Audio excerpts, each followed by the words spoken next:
Donc, bienvenue à toutes et à tous. Merci de prendre votre heure de lunch pour assister à ce webinaire, pour en apprendre plus sur les communautés de pratique. Veuillez noter là, que le webinaire est enregistré. Je me présente, Catherine Hauschild. Je suis directrice générale adjointe de Québec Net Positif. Je suis responsable de l'initiative PME en transition. Puis, il va me faire plaisir là, ce midi d'animer les différents échanges. Donc,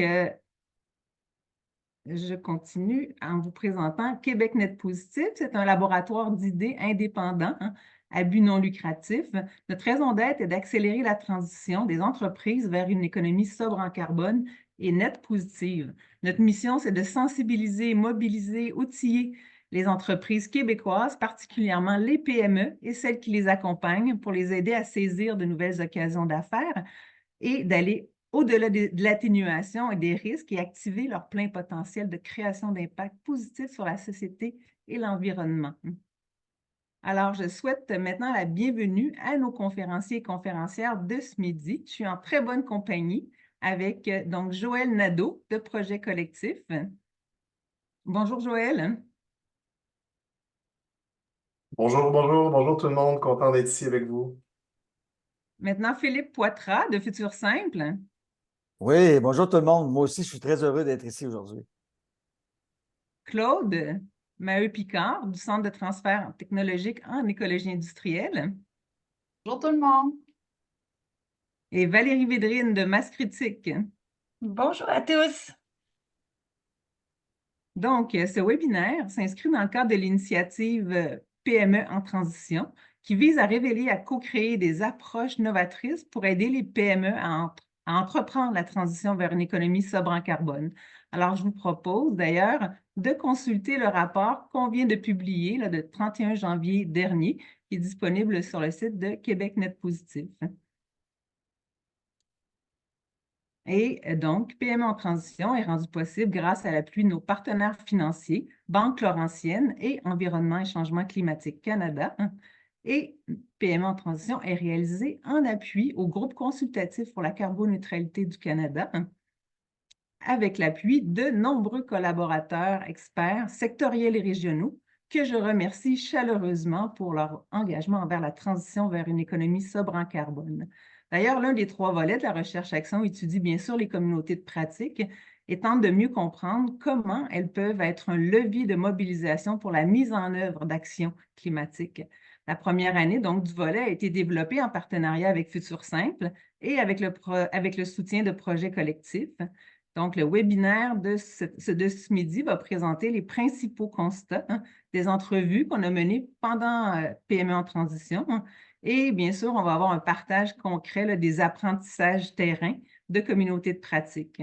Juste avant de te passer la parole, Joël, on aimerait ça prendre le pouls afin de mieux connaître, afin de savoir où vous en êtes, de mieux vous connaître. Donc, on vous propose une petite question ici qui va apparaître à l'écran.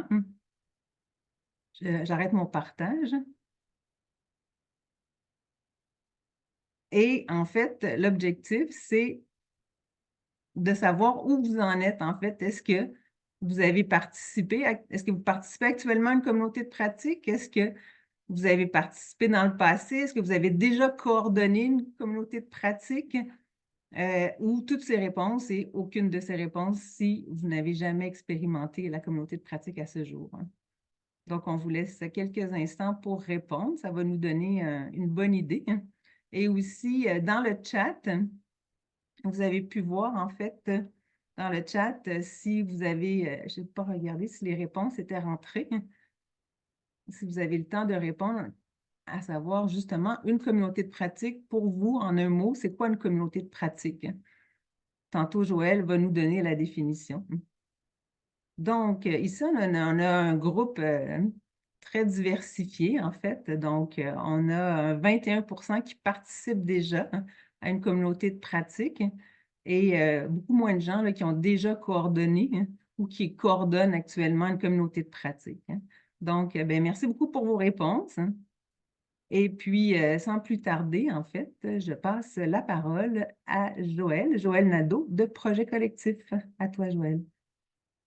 Rebonjour tout le monde.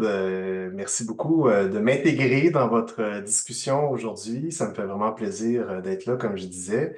Dans le fond, moi, j'habite en Estrie, en ruralité. Je m'intéresse aux communautés de pratique depuis 2007, en réalité. Depuis 2016, j'ai eu l'occasion, la chance d'accompagner plusieurs projets de communautés de pratique. Ça m'a amené même à rédiger un mémoire sur le sujet récemment. Puis, je travaille, moi, à Projet Collectif, un OBNL, qui a comme mandat, à l'échelle du Québec, puis dans une variété de secteurs, là, de soutenir tout ce qui est processus de collaboration, puis d'accès aux connaissances, donc documentation, circulation des connaissances, notamment pour soutenir justement des démarches de transition socio-écologique. Je vais faire un topo très bref pour mettre la table aujourd'hui sur les communautés de pratique. 10 minutes, c'est quand même assez...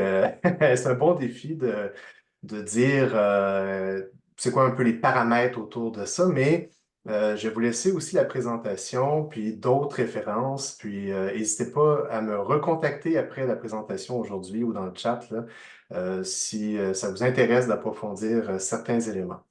Je vais avec une définition très large, très commune des communautés de pratique là, qu'on retrouve ici et là.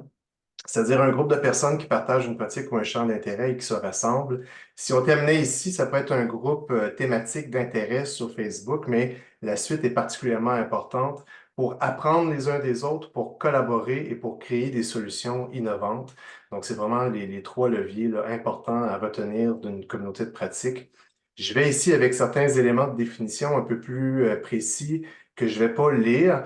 Peut-être juste vous dire que pour nous, une communauté de pratique, c'est pas une finalité, c'est pas quelque chose de rigide, il n'y a pas de recette à suivre pour avoir une communauté de pratique qui est uniforme. Comme disait Étienne Wenger, qui est le premier à avoir théorisé ça au début des années 1990, il disait, ben, ça existe depuis toujours, puis de toute façon, on apprend les uns des autres et on collabore ensemble. Le fait de le rendre visible, de le systématiser, de l'organiser, de le planifier, de l'animer, permet d'aller plus loin dans ces processus-là de co-apprentissage et puis de collaboration. J'ai identifié avec d'autres personnes 17 conditions de succès. Je mets des gros guillemets parce qu'on les a renommées comme étant des leviers. C'est-à-dire que, il y en a qui voient ça des conditions en disant, il faut que tout ça soit rassemblé pour que mon projet de communauté de pratique fonctionne. C'est plutôt des leviers qui vont être pertinents à un moment ou à un autre, dépendamment de la nature de votre projet, de votre communauté de pratique. Puis, il existe des communautés de pratique de toute taille, selon, dans toutes sortes de champs d'intérêt, qui sont en ligne ou en personne, ou les deux, qui se regroupent fréquemment, d'autres moins. Donc, il y a aussi par ailleurs des communautés de pratique qui n'utilisent pas ce terme-là, d'autres qui utilisent ce terme-là et qui n'en sont pas réellement. Alors, il faut le prendre justement comme un concept assez malléable. Donc, je prends une petite gorgée d'eau.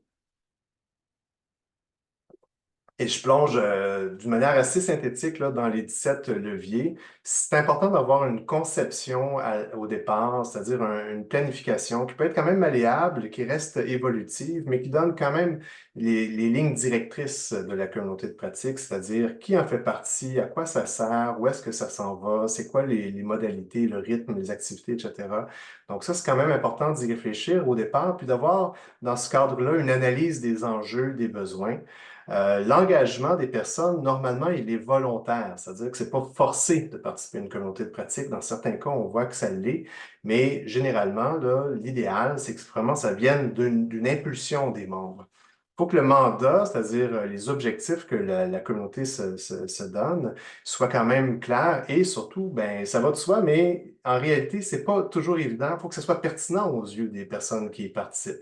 Donc, des fois, on trouve des thématiques très générales, mais si ça ne va pas chercher un intérêt dans la pratique des gens, ça va être difficile de les mobiliser. Il faut que l'environnement soit favorable. Ça, on a réalisé que c'était un élément particulièrement déterminant parce que c'est pas toujours reconnu comme pertinent dans les organisations d'attache, dans les entreprises, dans les écosystèmes. Donc, il faut que l'environnement, c'est-à-dire aussi la culture de collaboration, soit bien implantée. Normalement, l'autonomie du groupe est importante, c'est-à-dire que c'est au groupe de décider des sujets, des thématiques, des orientations, des démarches. Et donc, c'est pas piloté de l'externe, il faut que ça vienne vraiment du groupe. faut qu'on ait un temps suffisant. C'est souvent l'élément qui est mentionné de la part de plusieurs personnes. Je manque de temps pour participer à la communauté. Des fois, c'est un petit peu lié à la culture organisationnelle, mais ça, c'est quand même quelque chose qui est à considérer. L'accompagnement externe qui est adéquat, puis les outils numériques appropriés, je vais y revenir un petit peu tantôt. Puis l'animation soutenue, c'est l'élément qui a été le plus souvent mentionné là, dans la littérature sur le sujet, cette animation-là d'une personne légitime qui vient agir non pas comme une personne experte, mais sur les processus, est vraiment un élément déterminant. Ensuite, je continue. Un langage commun, surtout s'il y a des gens qui viennent de différentes disciplines. Le bon rythme, c'est-à-dire assez soutenu pour maintenir la mobilisation, mais pas trop pour essouffler les gens non plus. Différents niveaux de participation, un climat de confiance, une ouverture d'esprit, des coopérations entre les communautés pour pas être fermé sur soi, une capacité à évaluer au fur et à mesure la communauté de pratique, ça aussi je vais y revenir, et des résultats puis une reconnaissance. Donc, c'est les leviers là, qu'on voit qui semblent assez importants pour assurer le succès d'une communauté de pratique. Vous allez entendre parler aujourd'hui de projets à différentes phases d'évolution qui sont au démarrage ou à un certain stade de maturité. Donc, je vous présente ça un peu pour garder en tête que la phase de démarrage, avant d'atteindre une maturité, ben, faut être patient. Ça prend du temps souvent, puis c'est correct de prendre ce temps-là. C'est nécessaire parce que c'est là où se constituent justement les liens de confiance. Et puis, il peut arriver des hauts et des bas dans une vie de communauté de pratique. Et peut-être aussi potentiellement un moment où il faut se re-questionner et peut-être faire une transformation de la communauté de pratique. Donc, j'avais dit que je reviendrais sur l'évaluation parce qu'apparemment, c'est des questions qui reviennent souvent. Là, on en avait discuté un petit peu en amont avant la présentation aujourd'hui. Puis donc, je vais aller très rapidement là-dessus, mais encore une fois, si vous souhaitez approfondir, n'hésitez pas à me relancer. Donc, c'est important l'évaluation, oui, pour avoir une reconnaissance, pour faire des redditions de comptes, etc., mais aussi pour permettre une adaptation en continu de la communauté de pratique, pour la faire évoluer, pour qu'elle reflète la réalité des membres, puis pour susciter leur engagement. Mais il y a certaines difficultés dans l'évaluation d'une communauté de pratique parce que c'est pas toujours évident de distinguer les effets qui découlent directement de la communauté de pratique. L'important, c'est de bien le planifier au départ et de bien planifier les outils qu'on va utiliser aussi. Des sondages, c'est bon, mais dans les récits, c'est souvent là où on va chercher l'essentiel de la matière. Puis de bien, comme n'importe quelle évaluation, identifier les indicateurs qui peuvent être à différents niveaux pour les individus, pour la communauté elle-même, pour les organisations, voire pour l'écosystème. Donc, je termine sur quelques constats en lien avec la thématique d'aujourd'hui. Est-ce que les communautés de pratique peuvent catalyser la transition? Bien, souvent dans la littérature, ce qui a été étudié, c'est des communautés de pratique dans une entreprise, dans une organisation avec des gens qui ont à peu près le même métier. Alors que dans la transition, puis dans l'innovation sociale en général, puis dans d'autres secteurs, ce qu'on voit beaucoup émerger aujourd'hui, c'est des communautés de pratique avec une grande hétérogénéité, c'est-à-dire des gens qui viennent de différents secteurs, qui ont différentes perspectives. Puis ça amène une richesse vraiment intéressante, mais des défis aussi quand même d'arrimage, d'animation, de traduction des fois de sens, parce qu'on est dans des écosystèmes qui sont nécessairement complexes, des fois en tension. Puis il peut y avoir une tension justement entre le spontané, c'est-à-dire quelque chose qui vient de la base versus quelque chose qui est stratégique. On met en place une communauté de pratique pour répondre à des objectifs stratégiques. Donc ça, des fois, ça demande un travail d'arrimage. Il y en a qui vont essayer, à partir d'une communauté de pratique, de prendre des positions ou d'aller chercher des actions politiques. C'est peut-être pas le bon espace si on veut avoir vraiment un climat de confiance, de collaboration puis de co-apprentissage, mais la communauté de pratique peut quand même permettre d'incuber des prises de position ou d'éventuelles actions qui peuvent se dérouler à l'extérieur de la communauté de pratique. On remarque qu'il y a souvent des moyens qui sont malheureusement limités en termes financiers et que justement l'environnement puis la reconnaissance des communautés de pratique, c'est quelque chose qui est vraiment travaillé, notamment auprès des bailleurs de fonds et des organisations d'attache. On a réalisé que le soutien externe, le soutien à l'animation, à la conception, à l'évaluation est très déterminant et que les outils numériques aussi peuvent faire une bonne différence. Ce n'est pas déterminant, mais ça peut vraiment amener des possibilités complémentaires. L'organisation des connaissances, là, j'insiste là-dessus, c'est extrêmement important parce qu'il y a beaucoup de co-apprentissage, mais il faut garder les traces de ça, monter une mémoire collective. Et puis finalement, je vous invite à réfléchir aux intersections entre les communautés de pratique, notamment dans un contexte de transition, où là, des fois, on peut créer des liens, des ponts avec d'autres champs, avec d'autres secteurs, et là, il y a vraiment une richesse. Il faudrait visibiliser davantage ces intersections-là, voir les animer, parce que dans un contexte de transition, on le sait, il faut rendre la communication plus fluide, les espaces de collaboration plus fluides. Nous, à Projet Collectif, on a développé une plateforme numérique pour soutenir les communautés de pratique, si jamais ça vous intéresse, vous pouvez aller voir en commun. Et si vous avez quelques informations pour me contacter, pour en savoir plus sur le projet collectif, et j'ai mis un lien vers le mémoire dont je vous parlais tantôt, je vais mettre cette présentation-là dans le clavardage. Merci. Merci beaucoup, Joël. Je vous avais peut-être pas mentionné tout à l'heure, mais pour les questions, donc n'hésitez pas à faire vos commentaires dans le chat. Puis questions et réponses, là, Q&A, allez mettre vos questions dans cet espace et puis on va les prendre à la toute fin. Puis en cours de route, là, justement, nos conférenciers vont aller répondre à quelques-unes des questions. Donc, vous pouvez garder votre Q&A ouvert. Donc, on passe à Philippe. Donc, je me tourne vers toi maintenant, Philippe, fondateur du Média 1.5 et de Futur Simple, co-directeur. Donc, collaborateur de PME en transition. Philippe a mené justement 19 entrevues en cours d'été ou d'automne pour justement mieux connaître les enjeux des gestionnaires de communautés de pratique et des participants aussi ou des futurs participants aux communautés de pratique pour mieux connaître les besoins. Alors, Philippe, à toi la parole. Merci, Catherine, pour la belle introduction. Joël, c'était formidable ta présentation. J'en ai pour à peu près une dizaine de minutes, moi aussi. J'avertis tout le monde tout de suite que ça va être une rafale de points saillants du rapport, tous des éléments que vous allez pouvoir retrouver donc dans le rapport. Juste pour commencer, peut-être, la mission de Futur Simple, qui est une coopérative de solidarité à fin non lucrative, c'est de contribuer à l'appropriation individuelle, organisationnelle et collective de l'action climatique et environnementale par la considération accrue du facteur humain.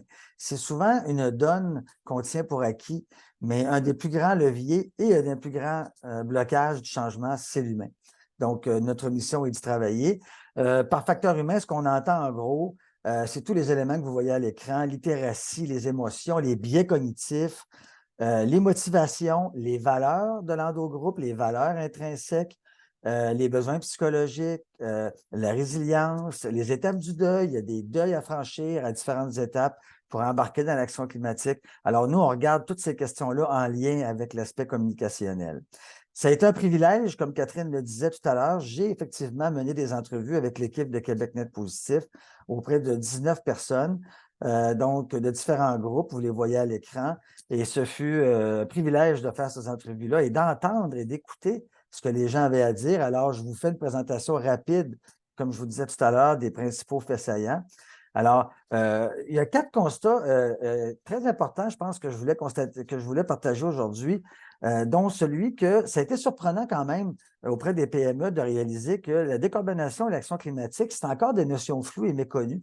Nous, chez 1.5, on fait le baromètre de l'action climatique avec l'Université Laval. On est au courant des enjeux de littératie auprès de la population, mais ça fut quand même une surprise pour nous d'entendre ça. Les PME ressentent encore peu l'effet des pressions climatiques sur leurs affaires. Ça aussi, ça a été une surprise. Ce n'est pas un reproche du tout, c'est une observation. On s'aperçoit qu'il y a beaucoup d'actions vers le ESG puis le développement durable. C'est comme si l'action climatique restait dans l'ombre. Au niveau des PME, ce qui est aussi intéressant, c'est qu'elles n'ont pas exprimé d'emblée le besoin de participer à une communauté de pratique. Mais quand on a suggéré l'idée, soudainement, les lumières se sont allumées. Elles avaient l'air beaucoup plus intéressées. Puis aussi, une bonne nouvelle, c'est qu'on a constaté quand même sur le terrain qu'il y a des initiatives qui s'apparentent à des communautés de pratique. Comme disait Joël, c'est un concept qui est large. Et donc, on s'aperçoit quand même qu'il y a des acteurs qui commencent à jouer sur le terrain avec les PME, qui s'apparentent à ça. On peut penser à Développement économique Longueuil ou à l'initiative de Finance Montréal. Entre autres, je sais qu'il y a plusieurs d'entre vous qui sommes là aujourd'hui, qui êtes là aujourd'hui, pardon. Au niveau des éléments d'une offre de service qui serait gagnante et porteuse pour les PME, donc, c'est important pour elles que la communauté soit portée par une organisation ou un partenaire crédible à leurs yeux. La marque doit être attirante et forte. On aime s'associer à des projets gagnants chez les entreprises. La mission, les objectifs et l'offre de service devraient être définis en fonction de leurs besoins aussi. On a même parlé de les définir collectivement pour être sûr que ça marche bien. Autre élément, les services doivent être perçus comme efficaces et à forte valeur ajoutée. Ça rejoint un peu le point théorique mentionné par Joël tout à l'heure. comment dire, les activités, les contenus doivent avoir une forte composante pratico-pratique et les PME doivent percevoir un rapport qualité-prix élevé. Leur temps est précieux, leur argent est précieux et donc ce rapport-là est essentiel. Autre élément, le champ d'action de la CDP, communauté de pratique, devrait être aux confins entre l'opérationnel et le stratégique. Et d'ailleurs, on le sait, c'est là où ça se passe, l'action climatique. L'action climatique, ce n'est pas simplement une question opérationnelle, c'est aussi et surtout une question stratégique. Donc, les deux doivent être combinés et donc, ça a été mentionné aussi par les personnes avec qui on a parlé. Au niveau du regroupement des PME, il y avait un sentiment qu'il ne fallait pas que ce soit trop grand. Donc, on a parlé de groupes de 10 à 20 et que ceux-ci soient formés par soit le degré de maturité par rapport à l'action climatique ou par rapport à leur proximité géographique ou par rapport à leurs activités sectorielles. Bref, ce n'est pas clair encore comment qu'il faudrait la paramétrer, mais ces éléments-là sont ressortis fortement des discussions.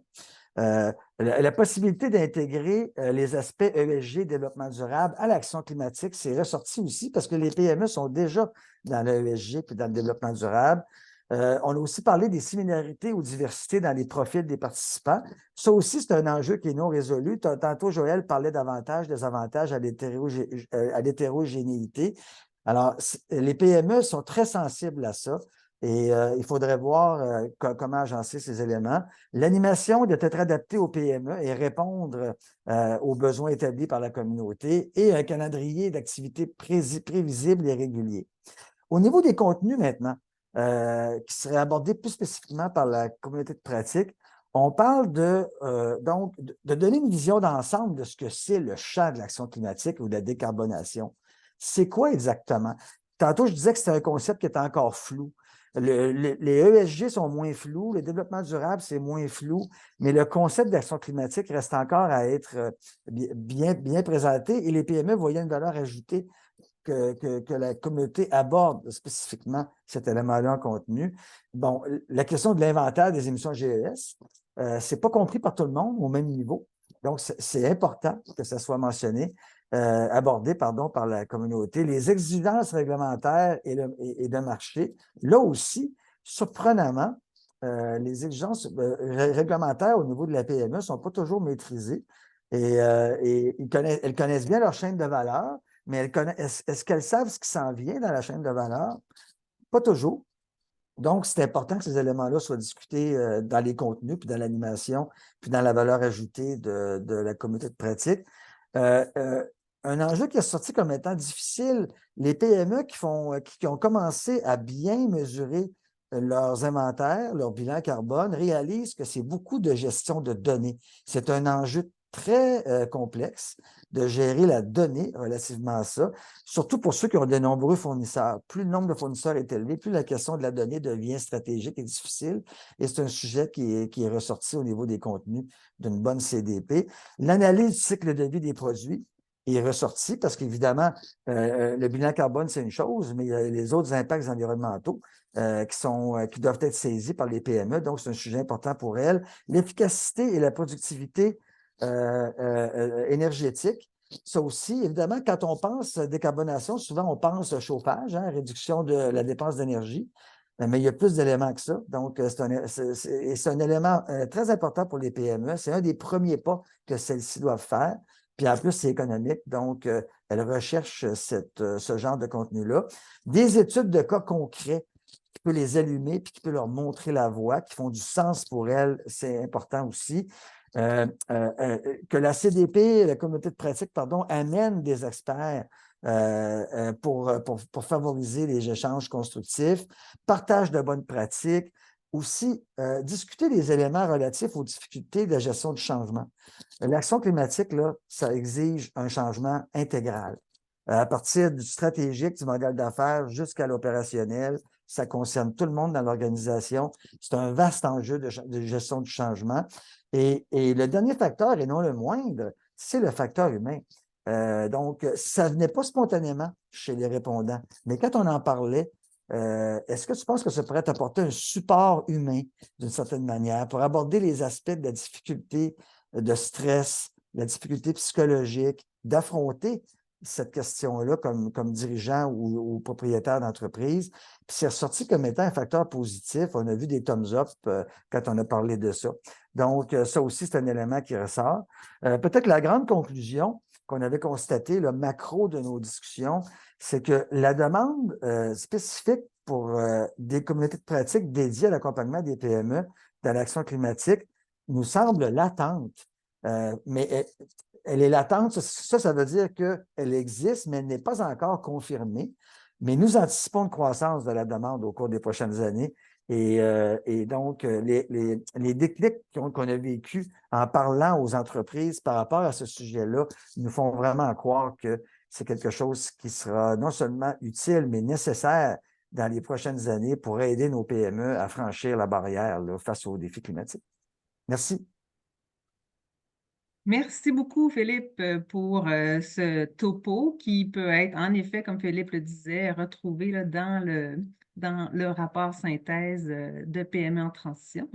Et puis, donc, on est très bon dans le temps. Moi qui a géré le temps, vous êtes, vous êtes exemplaire. Donc, sans plus tarder, j'ai hâte de vous faire découvrir l'univers de Claude Maheu-Picard, PDG du Centre de transfert technologique en écologie industrielle, qui a démarré en fait avec son équipe il y a déjà un bon moment, hein. Donc plusieurs années d'expérience en communauté de pratique. Donc, Claude, je te laisse présenter vos apprentissages. Bonjour, merci Catherine de l'introduction. Oui, on a commencé une communauté de pratique, c'est arrivé un peu par accident. Mais je vais vous raconter l'histoire, c'est mon objectif aujourd'hui. Donc, ce qu'on fait, nous, au CTTI, on est une organisation qui améliore la performance, la compétitivité des entreprises en les aidant à trouver des utilisations, des usages à leurs résidus. Donc, on vient intervenir sur leurs déchets et puis on trouve des débouchés à ces matières-là, de tout type. Donc, ça peut impliquer de faire, oui, des projets de recherche pour décontaminer, développer des produits, etc. Mais on s'est rendu compte que parfois, à proximité, il y a une entreprise qui peut utiliser ces matières-là dans ses propres procédés. Au fil du temps, donc, on a développé cette approche-là de créer des synergies entre les entreprises pour qu'il y ait des échanges, des maillages qui se passent. Et on appelle ces projets-là des symbioses industrielles. On a commencé en 2008, donc ça fait déjà un certain temps qu'on a commencé à déployer ces projets-là au Québec. Tout d'abord dans la région de Bécancour, ensuite dans la Naudière. Progressivement, on a élargi à l'ensemble du Québec. Puis aujourd'hui, en 2024, on est sur 21 territoires, de Gatineau à Bécomo, là. Donc, c'est vraiment un peu partout dans la province. Pour déployer ces projets-là, le CTTI ne s'est pas multiplié. On a développé des approches, on a formé des gens dans chaque territoire qui sont devenus des animateurs de symbiose industrielle, si on peut dire, et qui ont dans leur mandat justement d'aller auprès des entreprises, de collecter des informations et de s'assurer que la démarche fonctionne. Et c'est ce qui fait qu'aujourd'hui, je vais changer mon... Donc, ça, c'est un schéma de ce qui se passe quand on arrive à faire des symbioses industrielles. Donc, au niveau d'une ville, d'un territoire, il y a toute une dynamique qui se crée. Et puis, ça fonctionne quand il y a un animateur qui a pour rôle justement d'aller documenter les intrants, extrants des entreprises, va favoriser l'émaillage, créer des occasions de rencontre pour que les occasions de rencontre deviennent des occasions d'affaires pour les entreprises. C'est un métier qui n'existait pas, si on peut dire. Et puis, à chaque fois qu'il y a un nouveau projet qui démarrait au fil du temps, les animateurs ont développé leurs propres outils, leur propre façon d'approcher les entreprises et tout ça. Puis nous, on est les accompagnateurs là-dedans. On les a accompagnés dans ce processus-là, de communiquer sur leurs projets, de mesurer les retombées, etc. Donc, au début, en 2008, on avait 2-3 projets en cours.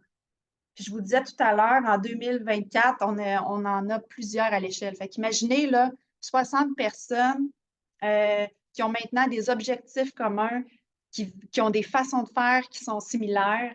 Je vous dis, au début, les premiers projets, les animateurs ont vite vu l'intérêt de pouvoir se regrouper, de discuter ensemble des enjeux, de pouvoir se partager les meilleures façons de faire.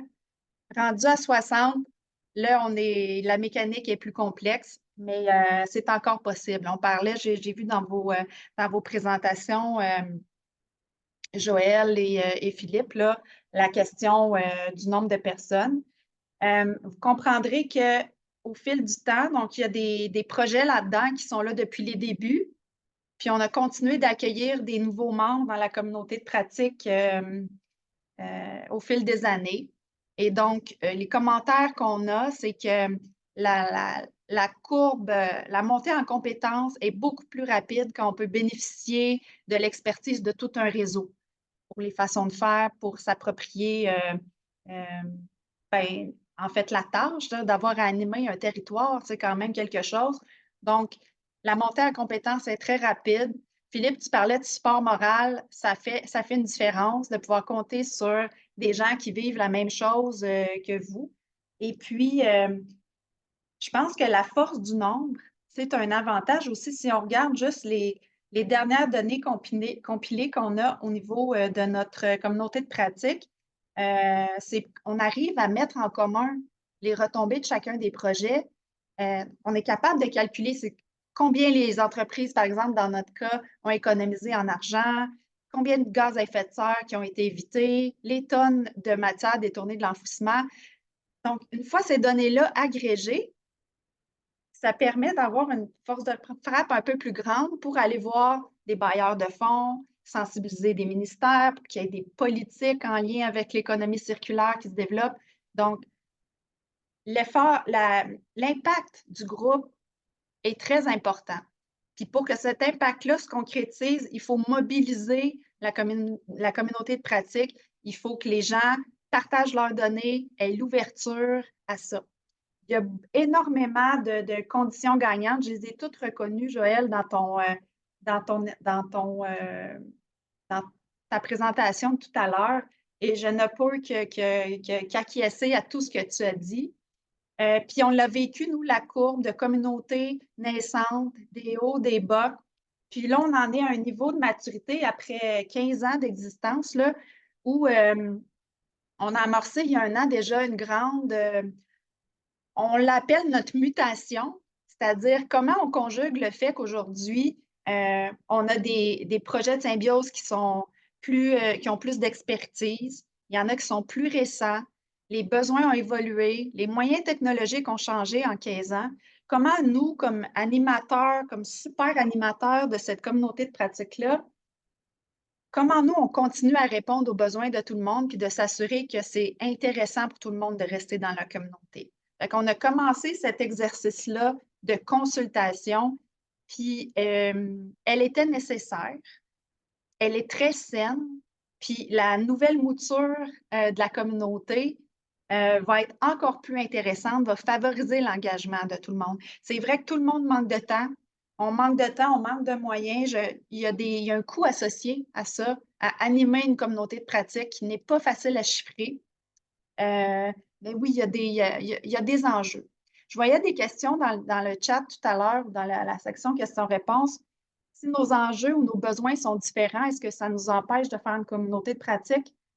À mon sens, non, parce que nous, tant qu'il y a un point commun entre les membres, ça permet de rallier les membres pour qu'ils aient leur engagement, oui, c'est intéressant de se rallier.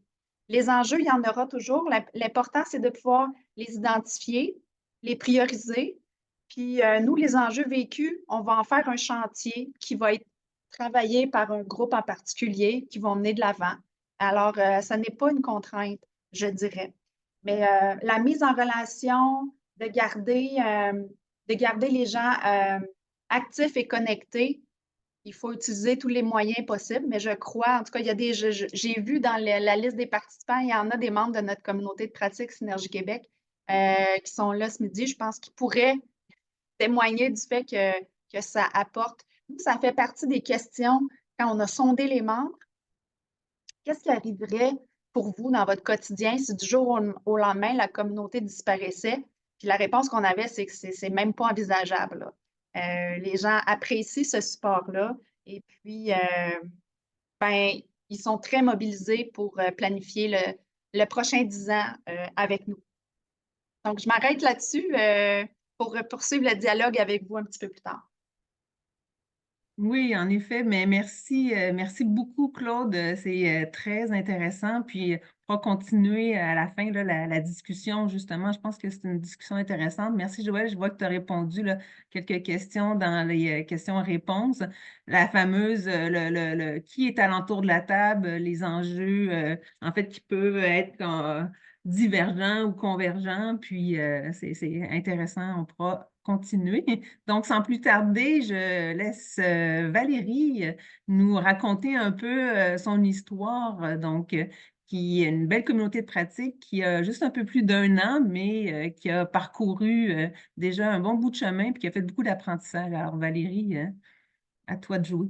Merci. Donc, bonjour à tous, heureuse d'être avec vous.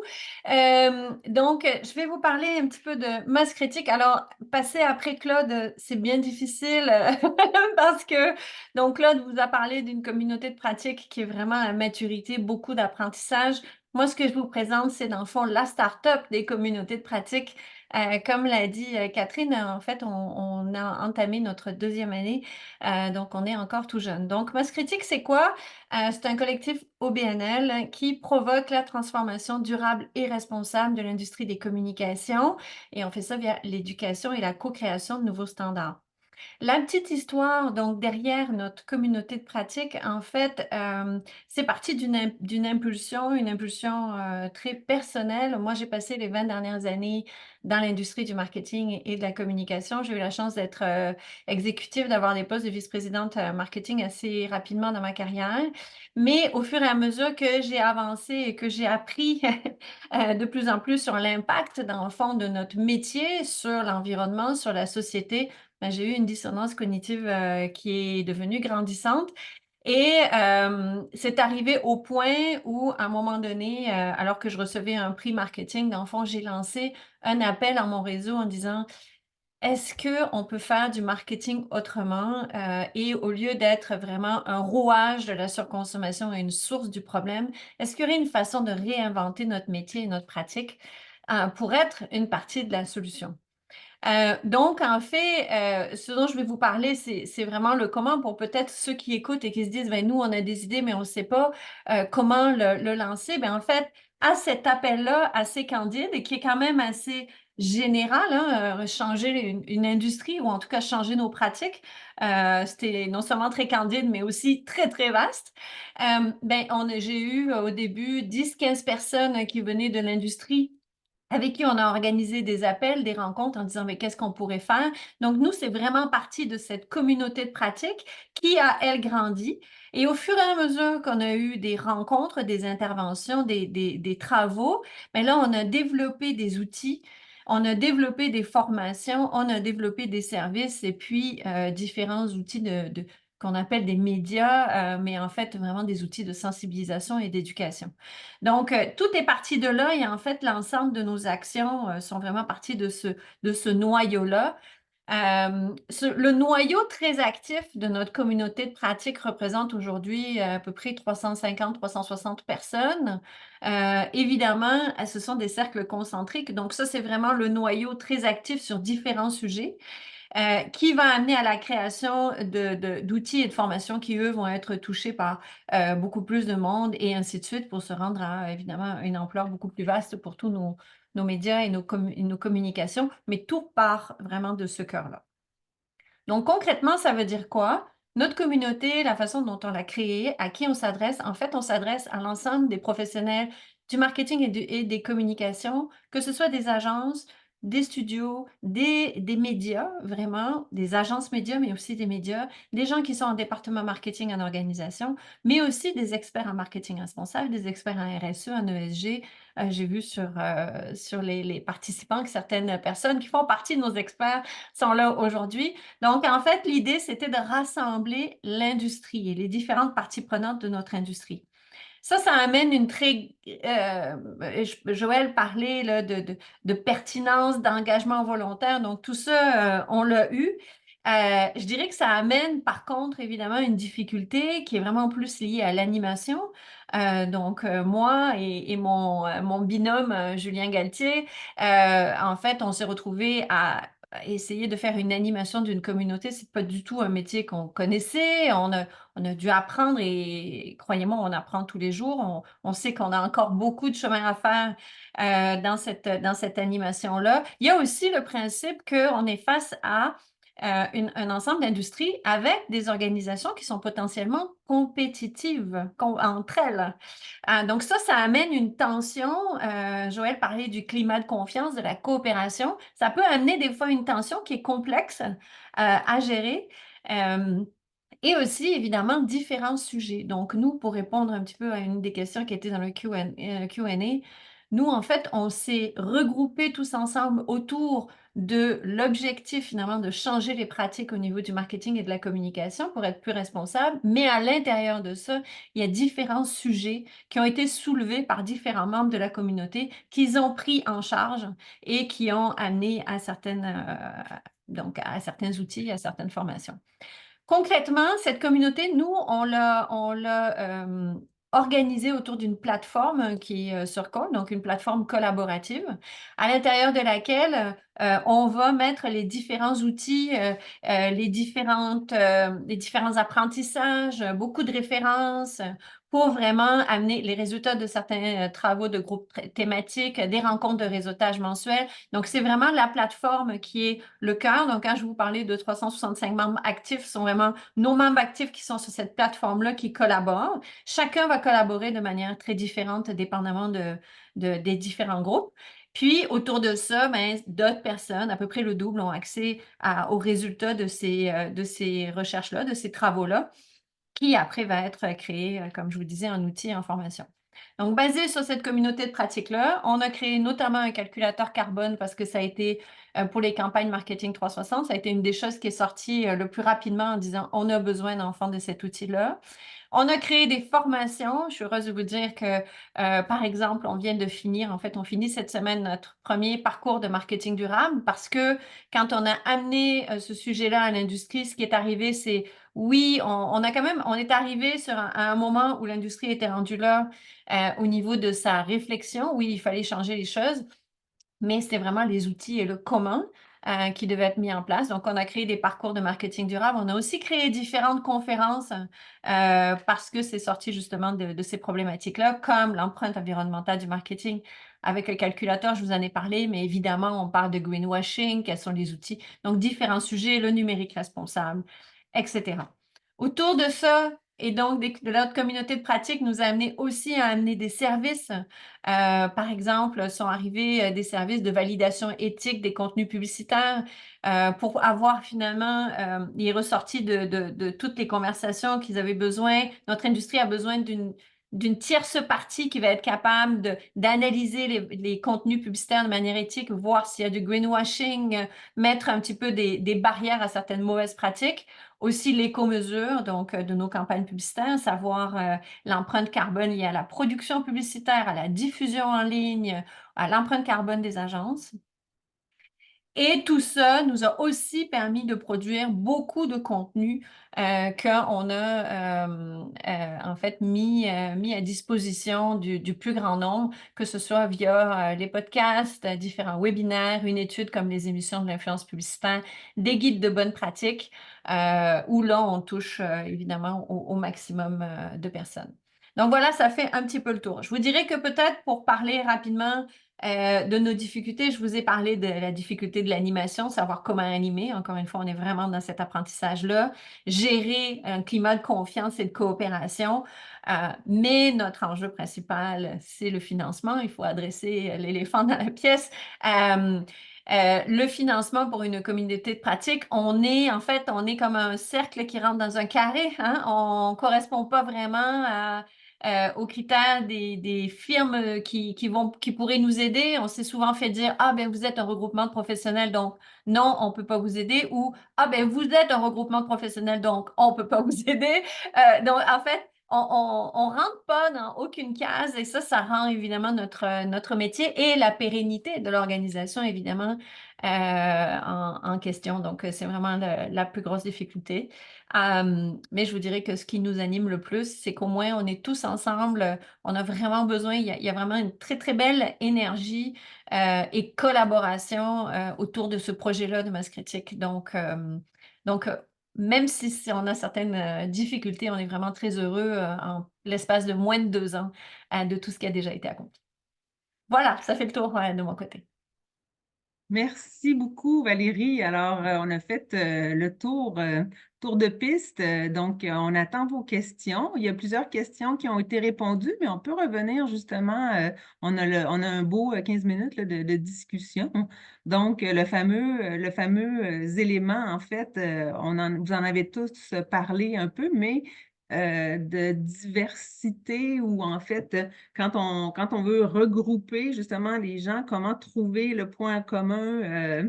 Est-ce que de votre côté, au départ, en fait, peut-être une question pour Valérie, au tout début, quand le projet est né, avez-vous eu ces questionnements-là de segmentation? Justement, vous êtes des gens de communication, marketing, la segmentation, si vous avez fait justement un tour de piste à savoir c'était quoi les besoins, comment vous avez C'est abordé ça? intéressant que tu poses cette question-là parce que vraiment, en fait, puis je pense que ça n'a pas été réfléchi, mais comme on est, c'est le métier qu'on fait, on a vraiment abordé cette question-là comme on aurait abordé une problématique de communication, effectivement. Donc, on s'est demandé, OK, quels sont nos insights? Qu'est-ce qui ressort de l'industrie? Quelles sont les problématiques auxquelles il faut répondre? À qui est-ce qu'on peut s'adresser, comment est-ce qu'on peut s'adresser, quels sont les outils. Fait que vraiment les étapes finalement d'un plan stratégique. Et c'est de là que c'est parti. Euh, je dirais pour être très honnête, après, ça a pris son envol de soi parce que le cœur vraiment actifs de notre communauté sont des gens absolument passionnés puis qui veulent avoir un impact. Donc là, c'est sûr que après, sa vie, la vie de masse critique est devenue plus grande que ce qu'on espérait et c'est tant mieux. Merci Valérie. Puis, est-ce qu'il y a quelqu'un qui veut ajouter une expérience par rapport à justement le questionnement de la diversité? Claude, tu l'avais abordé un peu. Joël, tu as répondu à la question. Je ne sais pas si justement dans l'observation que tu fais dans l'accompagnement, est-ce que c'est une question qui revient en amont justement au moment du démarrage des Oui, c'est communautés? une question qui se pose souvent, puis c'est une question à laquelle on n'a pas toujours les réponses toutes faites au démarrage. Parce que des fois, on va démarrer aussi un projet de communauté de pratique parce qu'on a une intuition, on partage une pratique, on partage vraiment des préoccupations communes. C'est un levier suffisamment fort pour dire, bon, ben, on va s'organiser, on va davantage se parler, collaborer, se soutenir mutuellement, partager des ressources, etc. Mais après ça, ben, au-delà de cette intuition-là, ben, il faut faire des allers-retours avec les membres de la communauté pour préciser l'intention. Puis c'est quoi vraiment l'objet qui nous unit? Puis qu'est-ce qui va réellement apporter une valeur dans notre travail, dans notre pratique, qui va nous permettre d'apprendre puis d'avancer là-dedans. Puis ça, ben, ça va se définir peut-être pas juste dans le mandat général, mais dans les objectifs spécifiques là, de quoi on va parler. Ça va être quoi les thématiques? Est-ce qu'on fait intervenir des personnes expertes de l'extérieur? Est-ce qu'on va aborder tel sujet, etc. Puis c'est dans cette matière-là que se précise vraiment l'objet commun de la communauté aussi. Fait que des fois, il faut que ça soit suffisamment fort et affirmé au départ pour mobiliser les gens, mais des fois aussi, il faut permettre à ce que ça se précise au fur et à mesure. Puis Joël, est-ce que tu veux enchaîner là, sur la question de Caroline Auclair? En quoi les communautés de pratique se différencient de réseaux regroupant des membres? C'est Ouais. Oui, en fait, c'est vraiment la nature des objectifs. Donc, on parle vraiment de collaborer, apprendre les uns des autres, trouver des solutions à nos enjeux. Puis après ça, ben, c'est dans la manière dont ça se déroule aussi, là. Tu sais, c'est que ça va venir des membres, ça va venir de la communauté. Il faut qu'il y ait une autonomie dans le groupe, comme je disais tantôt, l'engagement qui est volontaire de la part des gens parce qu'on vient y chercher quelque chose. Donc, c'est là-dessus que ça va se différencier. Après ça, ça va se différencier aussi sur le fait qu'il n'y a pas d'objectif stratégique. C'est pas une table de concertation ou une représentation professionnelle, par exemple. C'est vraiment axé sur les besoins d'apprentissage puis de collaboration des membres. Merci, Joël. Donc, Anne-Josée Lacaire ici a une question. Bonjour Anne-Josée. Donc, Anne-Josée se demande comment sont financés à l'heure actuelle les services d'accompagnement dans les communautés de pratique existantes au Québec. Qui joue ce rôle? Les membres sont-ils parfois appelés à contribuer financièrement à la CDP en plus d'y consacrer du temps? Je ne sais pas si, en fait, Claude, tu veux... Oui, je peux répondre à ça. Dans notre cas, les membres paient un frais annuel. Donc, il y a un membership. Puis ça a été à l'origine de notre mutation, en fait, c'est qu'on a réalisé que ben, on ne pouvait pas augmenter le membership là, de manière drastique là, pour bien refléter les besoins de la communauté. Plus les besoins sont grandissants, plus on a besoin d'animer, de développer des outils, de faire du benchmarking avec d'autres communautés de pratique. Il y a un coût associé à ça. Puis, ben, c'est ça. Il y a quelqu'un qui doit défrayer ce coût-là. Donc, nous, on a une structure, on a de membership avec nos membres. C'est pour ça que toute la notion de valeur dont Valérie parlait, dont Joël vient de parler, elle est vraiment importante parce que pour que les gens décaissent ce montant-là, ce membership-là, il faut qu'ils en retirent des bénéfices. Puis dans une communauté de pratique, par rapport à dans une association ou un groupement, ben, tu vas aller chercher autant de retombées en fonction de qu'est-ce que tu y mets aussi. Il faut que ça soit donnant-donnant. Tu ne peux pas juste venir prendre. La communauté de pratique exige un petit peu de don de soi, de contribution.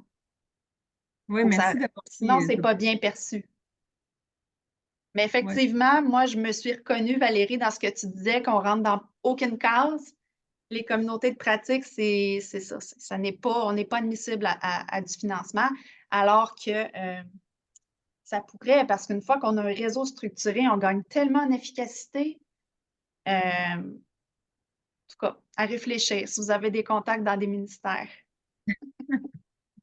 Merci, Claude. Philippe?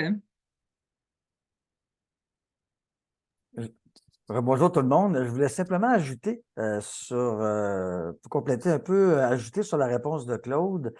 On a abordé la question avec les PME, hein? Seriez-vous prêts à payer?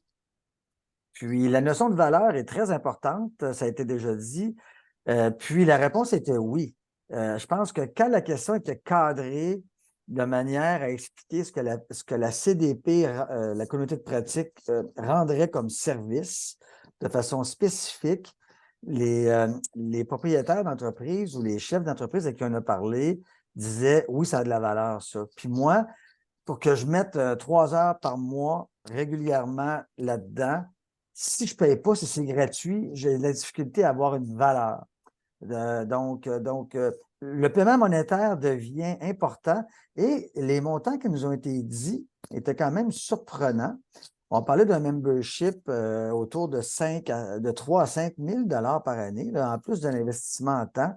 Mais le deal ici, c'est que pour ce montant-là, ils ont de la qualité, une animation forte, des sujets qui les interpellent, un groupe avec lequel les gens s'identifient, vont triper dans la résolution de leurs problèmes, vont se sentir écoutés. Donc, les entreprises, même les PME québécoises, en tout cas, dans ce qu'on a entendu, dans le petit échantillon qu'on avait, nous ont mentionné qu'elles seraient prêtes à payer. Par ailleurs, le dernier élément peut-être que je peux rajouter, c'est qu'on a parlé aussi à des gestionnaires de communautés qui travaillent juste avec des entreprises. Et ces entreprises-là, c'est comme des clubs, là. Puis ça coûte quand même assez cher pour ces entreprises-là de participer. On n'a pas les montants, mais il y a des modèles d'affaires complets qui peuvent tenir dans le privé par rapport à quelque chose qui s'apparente à une communauté de pratique. Donc, ça peut exister. Il y a probablement un marché pour ça. Puis, face aux défis climatiques, quand les grands vents vont se lever, puis ils commencent à se lever quand même, les exigences du marché s'en viennent, là, avec l'imposition des balises là, pour les grands donneurs d'ordre, puis les entreprises cotées en bourse. Donc, la pression va s'accentuer. Puis de travailler en groupe avec du monde qui nous ressemble, qui sont au même niveau que nous, ça pourrait vraiment accélérer le processus pour beaucoup d'entreprises. Donc, les communautés de pratique vont devenir très utiles.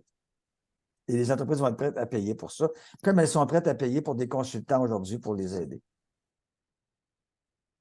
En effet, j'ai bon espoir justement que le côté, en fait, quand les gens découvrent la valeur du co-développement, les formules de co-développement que la communauté de pratique peuvent créer, en général, en l'expérimentant, voit vraiment la valeur et la pertinence que ça apporte. Donc, une question aussi sur la mesure. Joël, tu l'avais abordé, on l'a abordé un peu, mais peut-être, Valérie, comment mesures-tu la valeur générée pour les membres et l'impact généré par l'ensemble de la communauté de pratique, hein?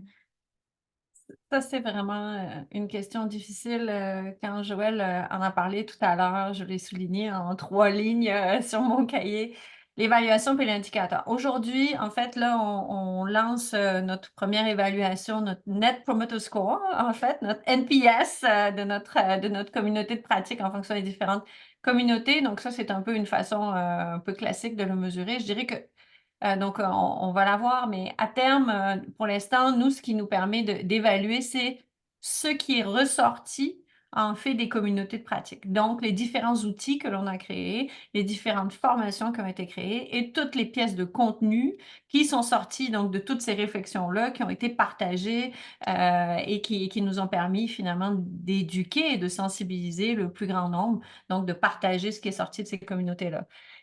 Pour l'instant, c'est pas mal. Nous, on est au balbutiement là, de ces indicateurs-là.